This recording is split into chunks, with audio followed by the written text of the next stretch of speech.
Урматтуу бүтүрүүчүлөр, бүгүнкү видео сабак координаталык системадагы графиктерге, көптүктөргө, статистиканын элементтерине багытталган.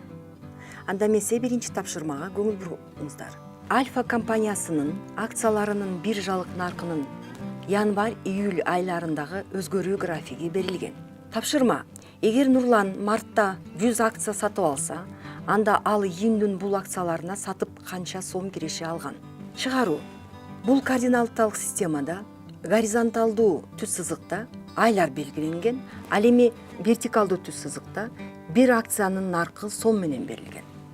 Биз март айынын график тегиздикте белгиленген чекитке жери перпендикуляр түзүп, ал чекиттен кайра вертикалдуу түз сызыкка перпендикуляр түшүрүп, март айында бир акция 165 сом турганын аныктайбыз. Ушундай эле ыкма менен июнь айындагы бир акция канча экенин аныктап аласыңар. 195 сом болгон. Бир акциянын баасы 195тен 165ти кемитип 30 сомго өскөн экенин билебиз.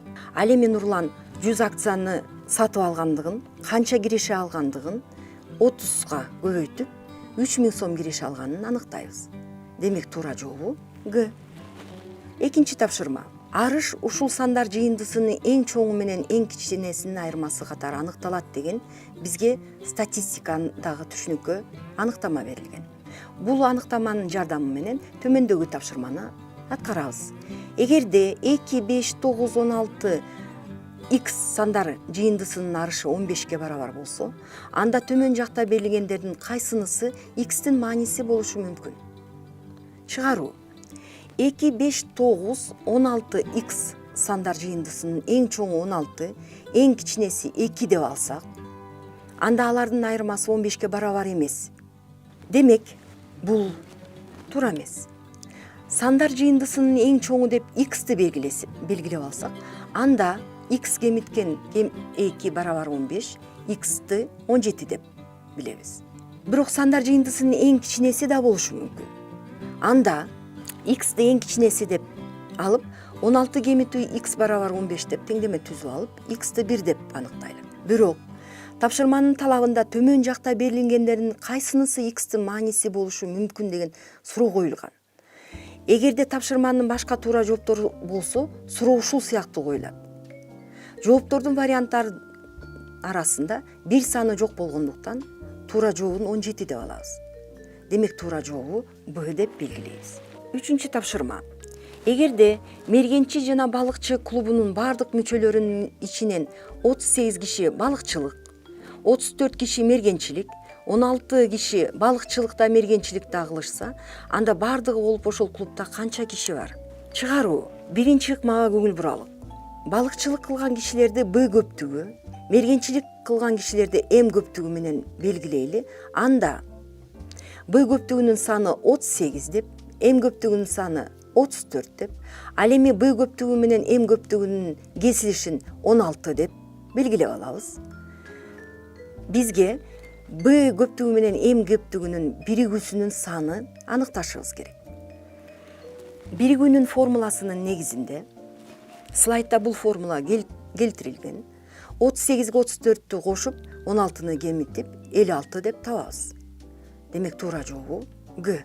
Урматтуу окуучулар, бул тапшырманы Эйлер-Вендин диаграммасы менен дагы эсептеп чыксаңар болот. Көңүл бурсаңар, балыкчылыкта, мергенчиликте кылышкан кишилердин саны Эйлер-Вендин диаграммасында Б жана М көптүктөрүнүн кесилишине белгилейлик. Ал 16. Эми бул 16ны 38ге чейин Б көптүгүнүн, 34кө чейин М көптүгүн толуктайбыз. 16ны толукташ үчүн 38ден 16ны кемитебиз, бул 22. Бул Б көптүгүндө. Ал эми М көптүгүндө 34ден 16ны кемитип 18 дейбиз. Бардыгы 22 кошулган 18 кошулган 16 болот. Барабар 56. Демек туура жообу Г. Төртүнчү тапшырма: жогорудагы көрсөтүлгөн электрондук саат 3төн 57 мүнөт өткөндүгүн көрсөтүп турат. Таблодогу санарептердин суммасы 15ке барабар. Ушул учурдан канча мүнөт өткөндөн кийин сааттагы санарептердин суммасы биринчи жолу кайрадан 15ке барабар болот? Чыгаруу: саат 4-төн 5ке чейинки убакыттын чоңдуктарын талдап көрөлүк.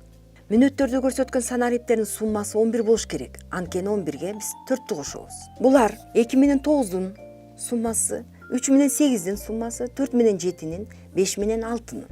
Демек саат боюнча бул 4-төн 29 мүнөт өткөн убакыт, 4-төн 38, 4-төн 47, 4-төн 56.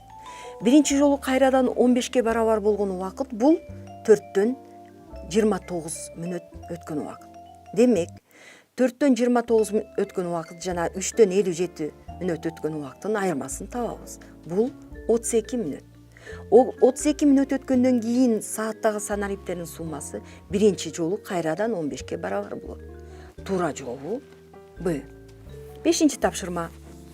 Жогору жакта келтирилген сүрөттө OX, YZ тик бурчтуу координаталар системасында кыры 2 болгон куб тартылган. Эгерде М, Н, П, К, R чекиттери куб кырларынын ортосу болсо, анда ошол чекиттердин кайсынысы 0, 2, 1 координаталарынын OYZ чекити YZ тегиздигинде жатат.